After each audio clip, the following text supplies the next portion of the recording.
मैंने कहा भाई ये जो वंदे भारत ट्रेन चल रही है क्या अनुभव है।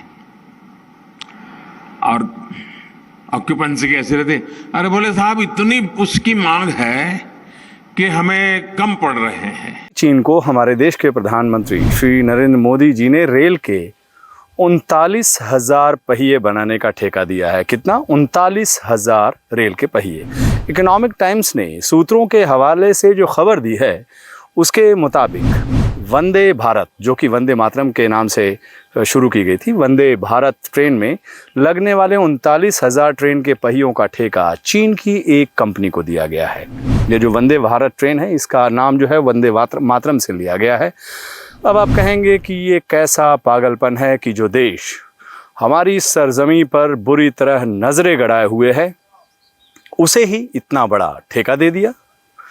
जनाब, यही तो है अपने देश के प्रधानमंत्री श्री नरेंद्र मोदी जी की क्वालिटी वाली कूटनीति। चलिए आपको पॉइंट दर पॉइंट बताता हूं कि मोदी जी ने कैसे चीन को ठेका देकर उसे जलील किया है। ये 39,000 रेल का जो पहिया है वो बनाने के लिए चीन को दिया है। सबसे पहले तो आप ये गौर कीजिए कि मोदी जी ने चीन को किस रेल के पहिए का ठेका दिया है। मैंने आपको बताया उस ट्रेन का नाम है वंदे भारत। वंदे भारत ट्रेन मतलब मोदी जी के वंदे भारत, जो कि वंदे मातरम से बनी हुई है, ट्रेन का भार कौन ढोएगा? चीन। हम नारा लगाते हैं वंदे मातरम, हमारे नारे का लोड कौन लेगा? चीन। ये मोदी जी की कूटनीति का पहला अहम पहलू है। अब दूसरा पहलू समझिए। और दूसरा पहलू क्या है कि जो चीन को ठेका किसका दिया है? रेल पहिया बनाने का। अब चीन के लिए संदेश साफ है, ये जो कूटनीति है साफ है। अगर इंजन बोगी का ठेका भी चाहिए तो सीमा पर शरारत करना बंद करो। जिनपिंग समझदार होंगे तो वो हमारे देश के प्रधानमंत्री श्री नरेंद्र मोदी जी का ये संदेश ज़रूर समझ जाएंगे और आगे मोदी जी से बड़ा ठेका लेने के लिए अपनी घुसपैठ वाली आदत में कुछ न कुछ ज़रूर थोड़ा बहुत सुधार करेंगे। अब आगे का पहलू समझाते हैं आपको। इस खबर का तीसरा पहलू ये है कि भारतीय कंपनियों को मोदी जी ने संदेश दे दिया है कि आप लोग दूसरे देशों में, अन्य देशों में काम काज की संभावना को तलाशिए। यहाँ के सरकारी ठेके के जरिए तो हम चीन जैसे दुश्मन देश को सेट करेंगे। देश की सरकारी कंपनियों पर तो मोदी जी को वैसे ही अब भरोसा नहीं है। प्रधानमंत्री मोदी जी की कूटनीति के और भी पहलू हैं जिन पर अभी लोगों की नज़रें नहीं जा रही हैं। वो क्या हैं? जो अलग अलग पहलू हैं। उन्होंने चीन के घुसपैठ के बावजूद उससे प्रगाढ़ आर्थिक रिश्ते रखकर अमेरिका को भी कड़ा संदेश दिया है। चलिए मैं बताता हूं वो क्या है। जो कड़ा संदेश दिया है उसके पहलू के बारे में विस्तार से आपको बताता हूं। जब से बाइडेन अमेरिका के राष्ट्रपति बने हैं तब से वो मोदी जी से सुरक्षित दूरी बनाए हुए हैं, जो डिस्टेंस कहते हैं, सोशल डिस्टेंसिंग बनाए हुए हैं। अभी क्वाड के सम्मेलन में भी मोदी जी जब लपक कर उनके गले लगने चले तो अमेरिकी राष्ट्रपति बाइडेन ने हौले से उनसे किनारा कर लिया। आपने वो तस्वीरें भी देखिए, तस्वीर को गौर से देखिएगा।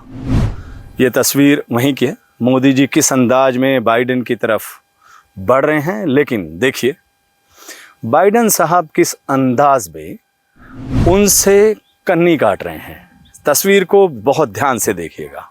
और ये तस्वीर हाल ही में सोशल मीडिया पर वायरल हुई थी। ज़रूर मोदी जी का गले पड़ने का पुराना अंदाज उनके जहन में होगा। बराक ओबामा से लेकर ट्रंप तक से मोदी जी जिस अंदाज से गले मिले थे वही बाइडेन के मन में रहा होगा। बाइडेन के गले पड़ने चले हमारे मोदी जी ज़रूर मन महसूस करके रह गए होंगे। लेकिन आप इस तस्वीर के दूसरे पहलू पर गौर फरमाइए।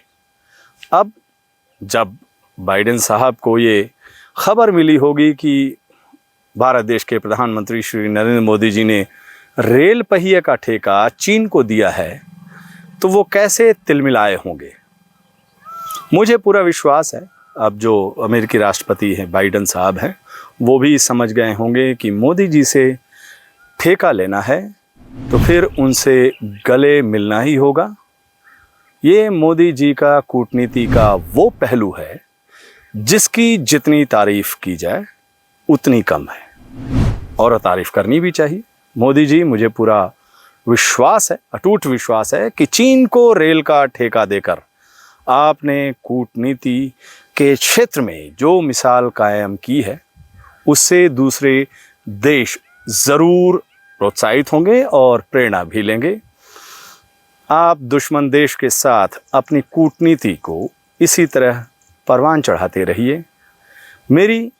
खास करके मेरी आपसे एक दरख्वास्त है कि जिस तरह चीन को ठेका देकर आप उससे अपना रिश्ता सुधारने में लगे हैं, कुछ वैसी ही पहल पाकिस्तान के साथ भी कर दीजिए। आखिर वो भी तो हमसे दुश्मनी करने के मामले में चीन से कम तो है नहीं, बल्कि चीन से ज़्यादा ही है और ये दुश्मनी लगातार पाकिस्तान से चल ही रही है। नमस्कार।